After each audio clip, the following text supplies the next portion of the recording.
안녕하십니까, 유비스쿨입니다.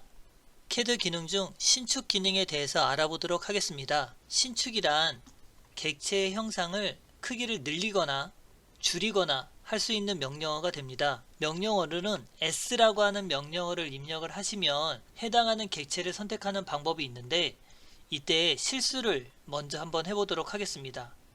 제가 늘리려고 하는 사각형의 형태를 선택하고 엔터, 기준 포인트를 선택하고 이렇게 옮기게 되면 얘는 늘어나는 게 아니라 이동을 하게 됩니다. 다시 U 누르겠습니다.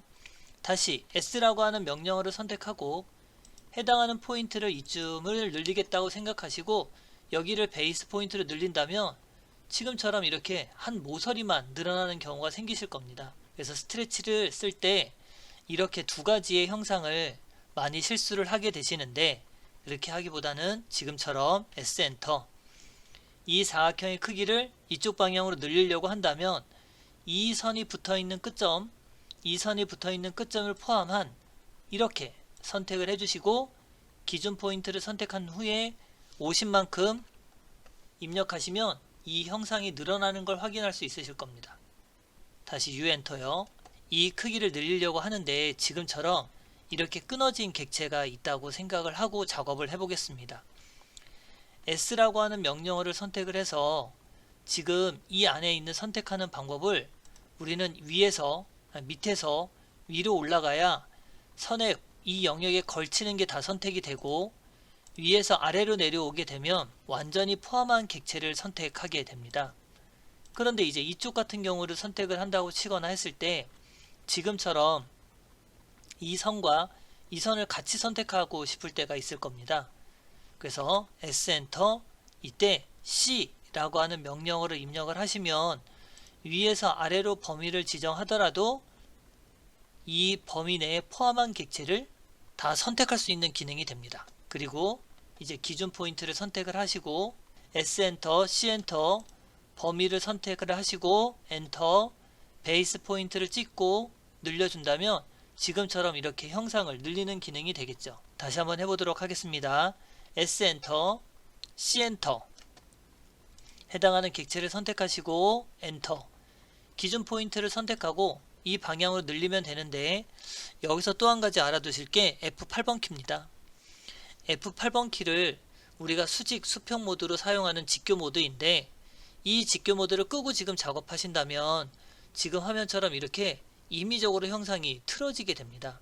그러면 지금이야 우리가 기억을 하고 있어서 작업을 하긴 쉽겠지만, 만약에 이 작업 이외에 수많은 작업을 했다고 친다면 이 기능을 사용을 했는지 안 했는지도 잊어버릴 수 있기 때문에 이 스트레치라고 하는 기능을 사용할 때는 F8번 키를 누르고 작업을 해주시는 걸 더 추천을 드리게 됩니다.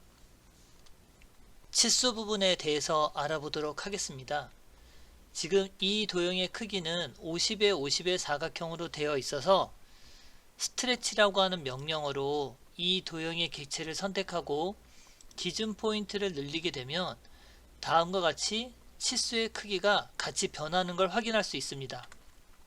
그런데 스트레치라고 하는 기능으로 해당하는 치수를 선택하고 해당하는 선을 다시 임의적으로 10만큼 늘렸다고 가정을 해보면 지금 형상이 늘어났으니 치수도 같이 변했을 거다라고 생각을 하고 작업을 넘어가는 경우가 있으실 겁니다. 근데 실제로는 이 형상의 치수는 변하지 않았습니다.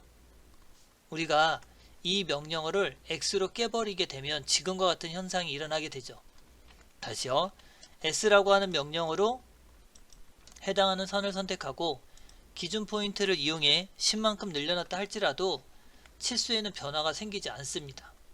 하지만 치수선을 깨지 않은 형상일 때는 S라고 하는 명령어를 선택하고 10mm를 늘려도 치수와 변화가 생기는 걸 확인할 수 있습니다. 그래서 스트레치 명령어를 할 때 주의사항이 하나 있다면 이 치수를 깨지 않는 겁니다. 지금이야 사각형 하나를 가지고 작업하고 있기 때문에 큰 무리수가 없지만 이거보다 복잡한 도형을 작업했을 경우 치수가 변했는지 변하지 않았는지 확인이 불가능한 부분도 있으실 겁니다. 이상으로 강의를 마치도록 하겠습니다. 수고하셨습니다.